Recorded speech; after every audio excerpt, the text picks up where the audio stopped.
Assalamu alaikum. I'm asking this question on behalf of my friend who is a Hindu.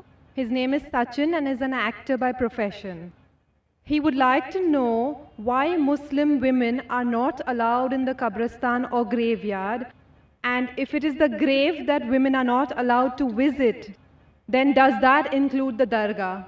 Sister asked the question that why aren't women allowed to visit the graveyard? And there are various different hadith.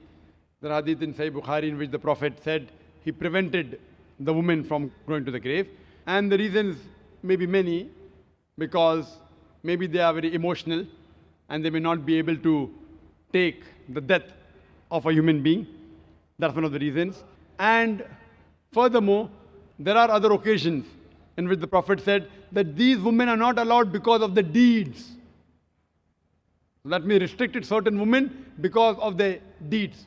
So this is the reason why women are not permitted into the grave. Though there are scholars, other scholars, who do say that there are different hadiths in which the Prophet did permit certain women to go, depending upon the context.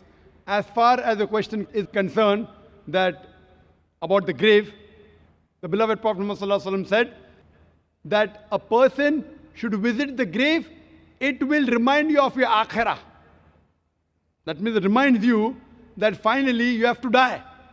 But when you go to the grave, you should pray for the person, not to the person or through the person. Hope that answers the question.